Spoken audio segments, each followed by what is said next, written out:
For years, we've been staring at the same Silksong trailers, asking the same questions. Why was Hornet taken in that gilded carriage? Why did the weavers leave their home in the first place? And who, or what, is Lace? Welcome to Mythos Game Lore. Today, we're finally connecting the threads.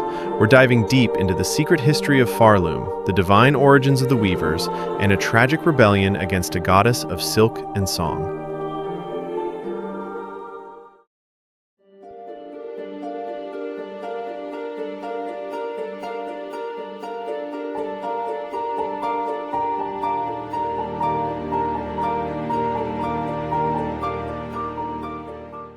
To the crawling ones, she gave the needle. To the silent ones, she gave the hymn. From the light of her song, the farlid was cast, spun from dirt to divinity by the mother's breath. Soul into silk, the ethereal bound to the unbreakable. Rejoice, daughters of the golden spire.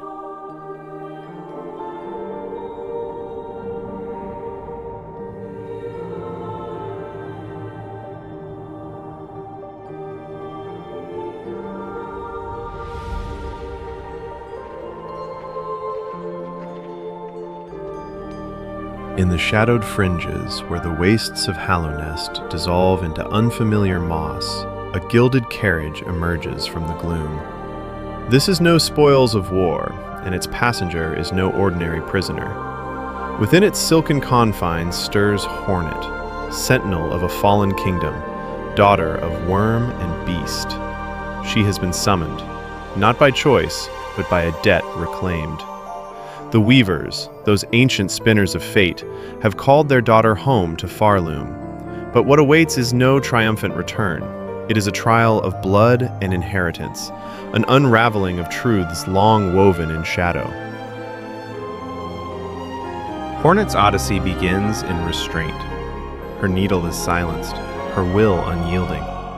As she is escorted through Farloom's decaying splendor, she senses a land in desperation. This is a kingdom starved of song, haunted by the absence of the very weavers who once gave it life. Freed by an unseen hand, she begins her ascent. Layer by layer, she binds fragmented memories to her silk. The whispers of the citadel are clear. Prove yourself more weaver than worm. Yet from the red haze of her memories, her mother's voice counters. Ignore them, not your own.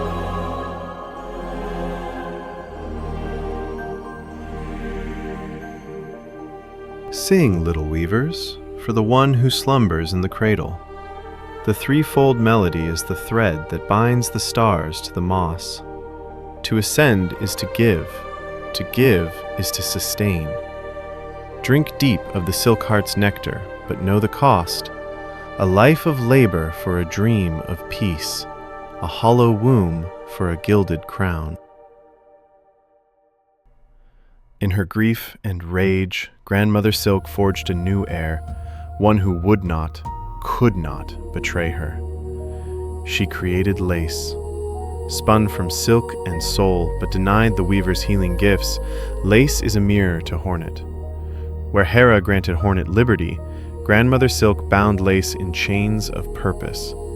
She is a vessel of tangible soul, superhuman speed and spirit sight, enslaved to a mother's will, yet harboring a secret venom, vengeance against the lie that created her.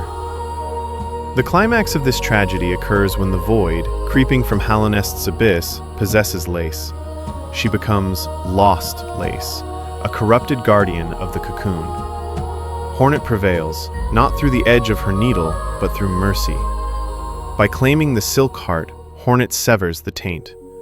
Grandmother Silk awakens only to find herself drained by the void, and Lace, her vessel finally broken, finds release.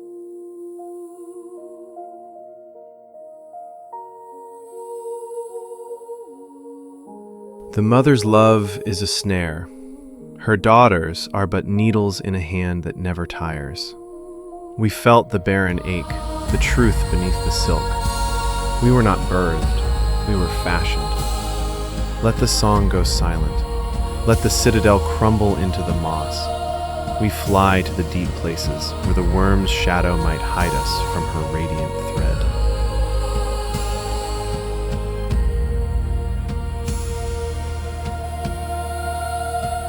To understand Hornet's burden, we must look back to the beginning.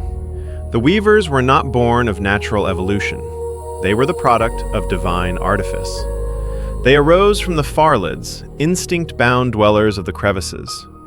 It was Grandmother Silk, a luminous sovereign akin to Hallownest's radiance, who infused them with her essence, soul to silk. She promised them divinity, naming them her daughters, and for a time, they believed. Elevated by this power, the all-female weavers became the masked arbiters of an empire. They wove reality itself, seals, shields, and spells. But the Citadel's glory hid a dark secret.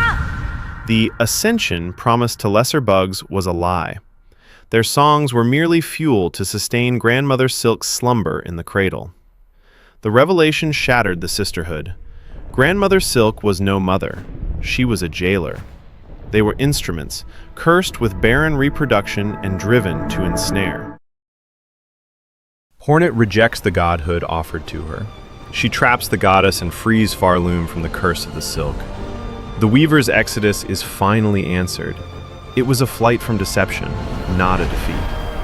Hornet's blood has broken the cycle.